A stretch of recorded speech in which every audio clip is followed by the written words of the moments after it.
Chers frères et sœurs, le mois du Ramadan est en train de toquer sur nos portes. D'ici quelques jours, nous allons entamer ce mois béni. C'est un mois qui est tant attendu par les pieux parmi les musulmans, parce que c'est un mois qui va leur permettre de multiplier les hasanats, d'accélérer le pas pour se rapprocher d'Allah tabaraka wa ta'ala et d'espérer faire partie de ceux qui seront affranchis dans ce mois béni. C'est un mois qui est aussi très attendu par les pécheurs, par ceux qui sombrent dans l'insouciance, parce qu'ils savent que c'est une chance pour eux, afin de revoir leur compte, afin de mener une introspection, afin d'ouvrir une nouvelle page de repentance, une nouvelle page avec leur Seigneur, et afin d'assainir tout le mal qui a collé à leur être, et tout le mal qu'ils ont dû accomplir pendant un an. Donc c'est un mois qui est attendu par tout le monde. Qu'on soit pieux ou qu'on soit pécheur, on attend ce mois béni. Il n'y a que ceux qui n'ont pas de foi, ou ceux qui ont une foi titubante, une foi faible, qui considèrent que le Ramadan c'est un mois comme les autres mois, et que ça ne va rien changer et rien leur apporter dans leur vie quotidienne et surtout dans leur vie spirituelle. Le prophète sallallahu alayhi wa sallam nous a dit dans un hadith rapporté par At-Tabarani, le meilleur des mois, c'est Ramadan. Le meilleur des mois, c'est Ramadan. Et le meilleur des jours, c'est le jour du vendredi. Autant le jour du vendredi, c'est le meilleur jour de la semaine, le mois du Ramadan, c'est le meilleur des mois. Là se pose bien entendu une question. Et souvent, elle est posée par ceux qui ne veulent pas accomplir beaucoup d'activités spirituels, qui ne veulent pas accomplir beaucoup d'activités rituelles. Ils te disent, Dieu n'a pas besoin de notre adoration. Pourquoi on adore Dieu physiquement? Pourquoi Allah Azza wa Jal nous instaure-t-il la prière, 5 prières par jour? Nous instaure-t-il la prière du vendredi? Nous instaure-t-il le jeûne du mois du Ramadan, la zakat, le pèlerinage? Ce sont des actes qui sont lourds, fastidieux, difficiles, qui demandent beaucoup de courage, beaucoup d'efforts. Or, Allah Azza wa Jalla est miséricordieux. Il aurait dû attendre de nous seulement de croire en lui, nous contenter de croire en lui avec le cœur, et peu importe pour les œuvres, peu importe pour les activités. Et ça serait quelque part le critère pour lequel Allah Azza wa Jalla va nous juger le jour du jugement. Seulement, avons-nous la foi ou pas? Et peu importe pour les activités rituelles. C'est une question que certains posent. Mais ces gens qui posent ce genre de questions sont toujours des gens feignants qui n'ont pas le courage et qui ne veulent pas justement pratiquer. Et c'est pour cela que parfois ils commencent à imaginer comment doit être la religion. Et c'est eux qui imposent comment il faut adorer Allah Azza wa Jal. Et c'est eux qui vont remettre en cause tout ce qui est dit parfois dans le Coran ou ce qui est dit dans la Sunna pour trouver des excuses afin de trouver un échappatoire pour ne pas pratiquer comme il le faut. Et nous devons répondre à cette question malgré tout. Il n'y a qu'à voir la situation spirituelle et la situation sociale de ceux qui ne prient pas, de ceux qui ne jeûnent pas parce qu'ils ont une excuse, parce qu'ils ne veulent pas le faire, et de ceux qui ne donnent pas d'aumône. Regardez comment elle est leur situation spirituelle. Regardez s'ils ont un attachement à Allah tabaraka wa ta'ala. Regardez s'ils réfléchissent à leur mort, s'ils pensent à l'au-delà. Regardez s'ils investissent un peu de leur temps pour l'au-delà. Ce sont des gens qui errent dans l'insouciance totale, dans l'ignorance totale. Regardez la situation de leurs enfants, de leur famille, et vous allez trouver qu'ils n'ont pas d'équilibre, dans leur vie. Et quand bien même ils peuvent croquer la vie présente et la vie terrestre autant qu'ils veulent, autant il n'y a pas d'équilibre avec la vie spirituelle et avec ce qui doit être leur avenir dans l'au-delà. Il faut savoir que les adorations ont des objectifs Allah Azza wa Jal, s'il les a instaurés, c'est pas pour alourdir la tâche aux croyants. Ce n'est pas pour entraver leur cheminement vers lui. C'est l'inverse, c'est tout à fait l'inverse. Une liberté sans règle, c'est une liberté qui égare les personnes. Chaque liberté doit avoir des règles, doit avoir des limites, doit avoir des freins, mettre des freins. Parce qu'il n'y a pas la liberté absolue. De dire je veux vivre avec une liberté absolue sans accomplir la prière, sans rien accomplir. Tu ne pourras pas. Forcément ta religiosité se trouvera écrasée. Ta religiosité se trouvera amincie ou disparaîtrait quasiment. Concernant les actes d'adoration, il y a beaucoup d'objectifs. Mais parmi ces objectifs, le principal de ces objectifs, c'est qu'Allah Azza wa Jal a voulu accorder aux croyants des moyens, des outils, afin qu'ils leur pardonnent leurs péchés. Et ça, c'est ce que recherche n'importe quel musulman. Je veux quitter ce monde après avoir purifié tous mes péchés, de sorte que j'ai plus de chances le jour du jugement de faire partie des gens du paradis. Donc Allah Azza wa Jal nous offre à travers ces adorations, et il nous offre cette possibilité. C'est comme une gomme, un effaceur. À chaque fois que vous écrivez des sayyi'at, cette gomme vient pour les effacer. Et voilà pourquoi le prophète sallallahu alayhi wa sallam nous dit dans un hadith rapporté par Muslim, les 5 prières obligatoires, le vendredi jusqu'au vendredi d'après, le mois du Ramadan jusqu'au mois du Ramadan suivant, sont des actions qui expient les péchés commis entre elles, tant que l'on évite les grands péchés. Donc voilà pourquoi Allah Azza wa Jalla les a instaurés. C'est en tant que miséricorde envers ses serviteurs, et non pas pour leur alourdir la tâche. Et c'est ainsi que nous devons voir ces adorations physiques ou bien ces adorations financières. Concernant le mois du Ramadan, le prophète sallallahu alayhi wa sallam nous dit dans un hadith authentique rapporté par At-Tabarani sur Jabir ibn Samura radiyallahu anhu, il dit Jibril est venu me voir. Et dans une autre version, il disait, on dit que le prophète sallallahu alayhi wa sallam est monté sur le minbar, et sur les marches du minbar, et à chaque fois il disait Amin, sans que les compagnons ne comprennent pourquoi il répète par trois fois Amin. À chaque marche du minbar, il dit Amin. Donc dans ce hadith-là, le prophète sallallahu alayhi wa sallam a dit Jibril est venu me voir pendant qu'il montait sur le minbar, que le prophète montait sur le minbar. Et il m'a dit ceci, qu'il soit éloigné, celui qui est arrivé à atteindre l'un de ses deux parents, ou tous les deux, et il n'en a pas profité pour entrer au paradis. Qu'il soit éloigné. Ça veut dire qu'il soit éloigné de la miséricorde de Dieu, de l'agrément de Dieu. Il a eu la chance de vivre avec un de ses deux parents, ou les deux parents ensemble, et il n'en a pas profité pour accomplir la bienfaisance qui doit être la sienne, afin de mériter le paradis. S'il ne rentre pas au paradis grâce à la bienfaisance envers ses deux parents, qu'il soit éloigné de la miséricorde de Dieu. Dis Amin, a dit Jibril. Jibril a dit au prophète, dis Amin, et j'ai dit Amin. Ensuite, Jibril m'a dit, Ya Muhammad, ô Muhammad, qu'il soit éloigné, celui qui atteint le mois du Ramadan, et qui meurt après, sans pour autant entrer au paradis. Dis Amin, et j'ai dit Amin. Et ensuite, Jibril m'a dit, Ya Muhammad, qu'il soit éloigné, celui auprès de qui tu as été mentionné, sans qu'il n'accomplisse la salat sur toi. Allahumma salli ala Sayyidina Muhammad. Qu'il soit éloigné de Dieu. Et sans qu'il rentre au paradis par le fait d'avoir accompli la prière sur toi. Qu'est-ce qu'on comprend de ce hadith? On comprend que ces 3 outils, Allah Azza wa Jalla les a mis, entre autres, les a mis à notre disposition pour entrer directement au paradis. La bienfaisance envers les parents, le bon accomplissement du jeûne et des actes rituels dont on va parler pendant le mois du Ramadan, et le fait d'accomplir la prière sur le prophète sallallahu alayhi wa sallam à chaque fois qu'il est mentionné devant nous. Imaginez, 3 moyens simples qui sont à la portée de tout le monde et qui vont lui permettre à chacun d'entrer au paradis. Nos prédécesseurs, Salaf Salih, ont compris ce secret.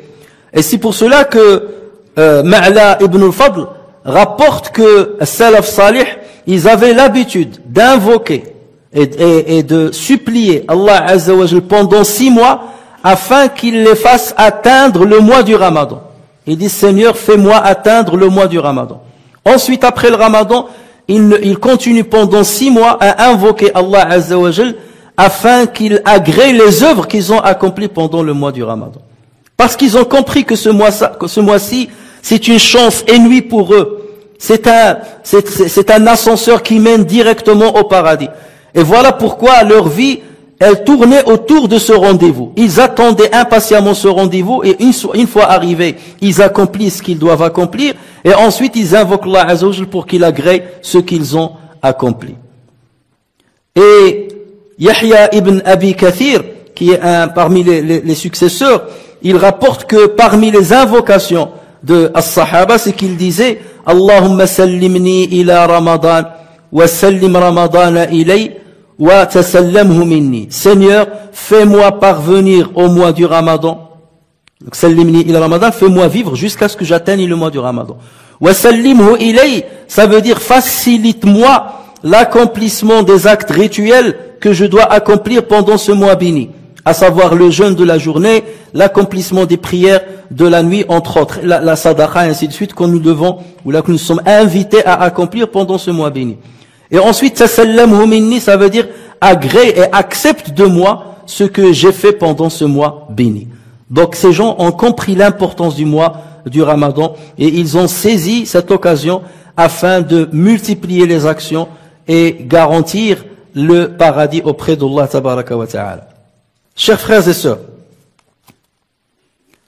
on peut se poser la question pourquoi nos prédécesseurs aimaient tant l'arrivée du mois du Ramadan. Comme j'ai dit, c'est parce qu'ils savent que c'est un cadeau d'Allah Azza wa Jal. Et lorsqu'Allah t'offre quelque chose, tu dois l'accueillir avec plaisir.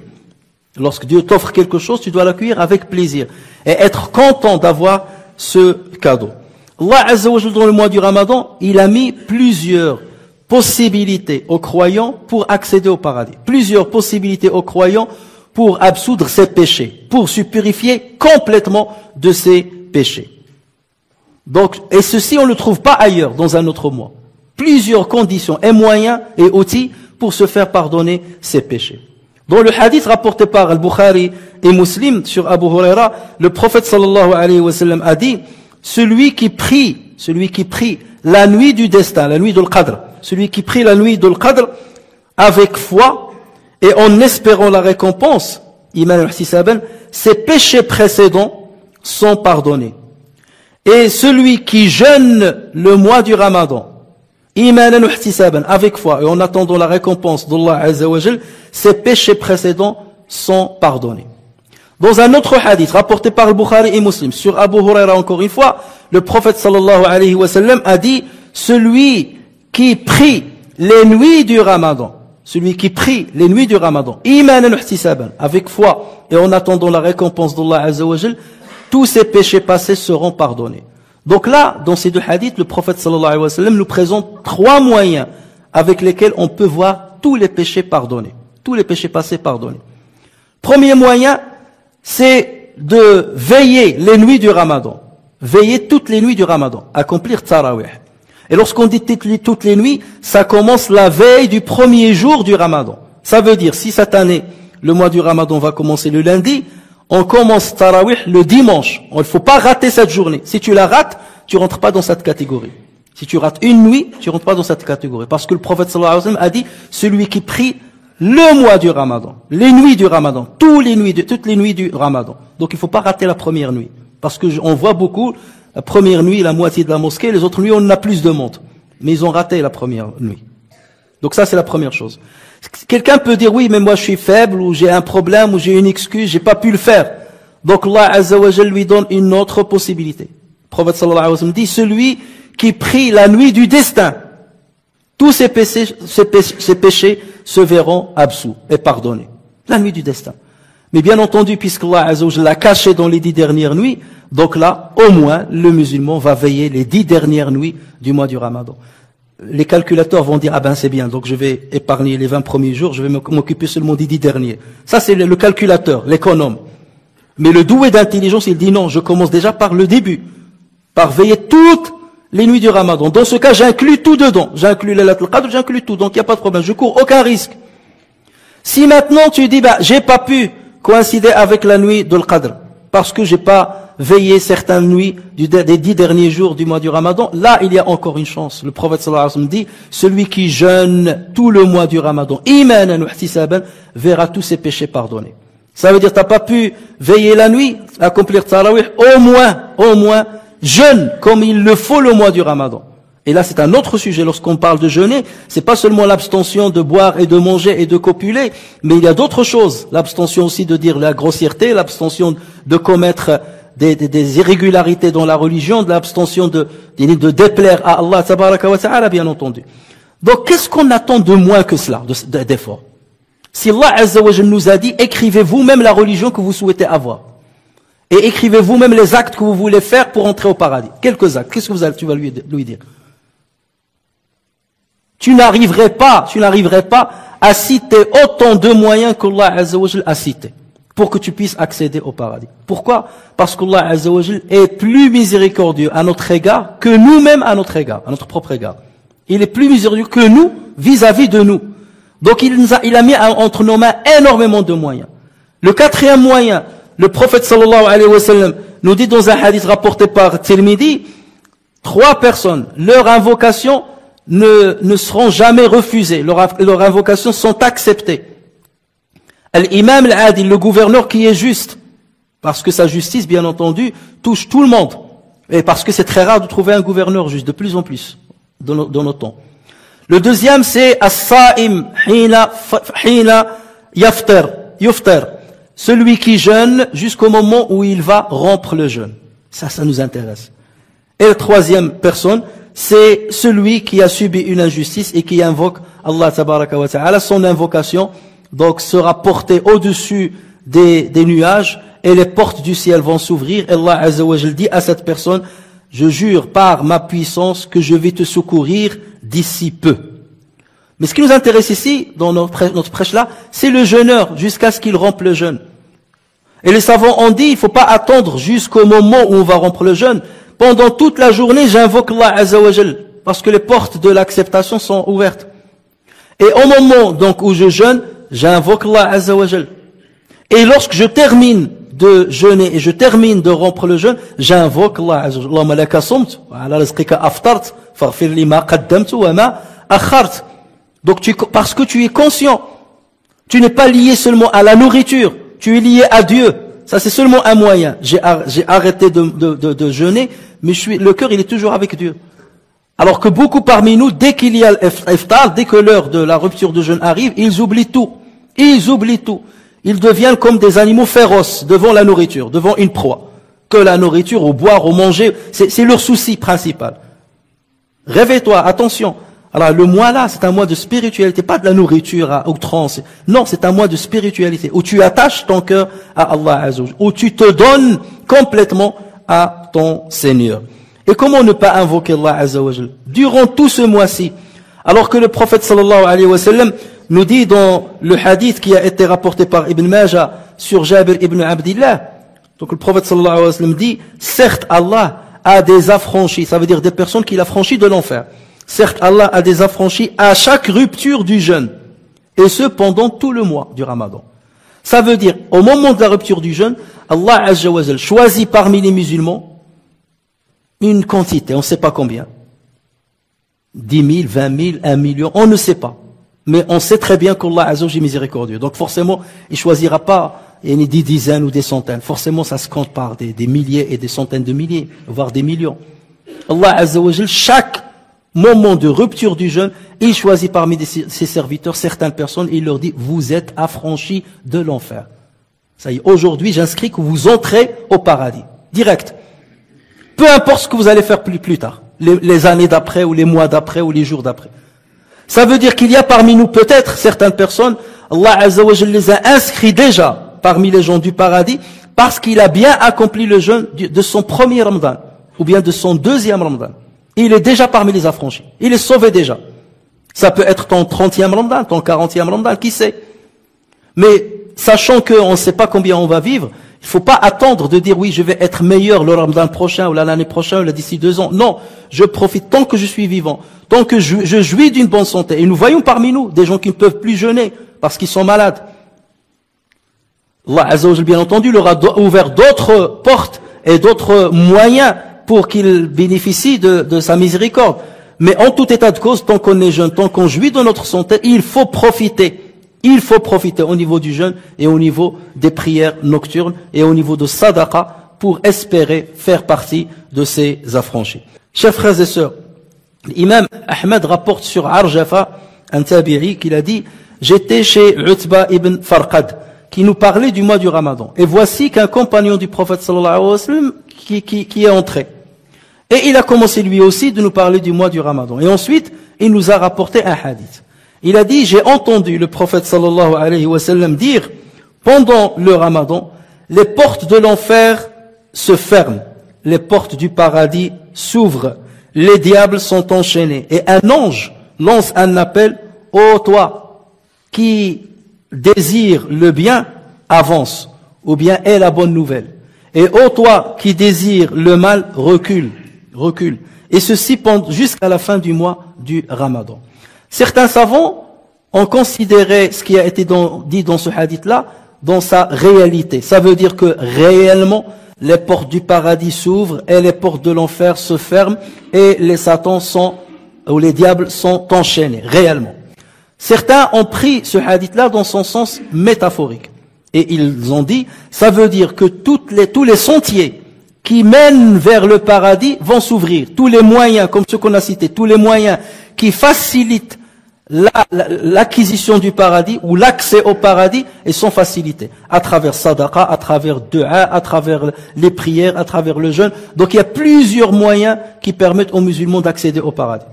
Et les sentiers qui mènent vers l'enfer, ils sont fermés.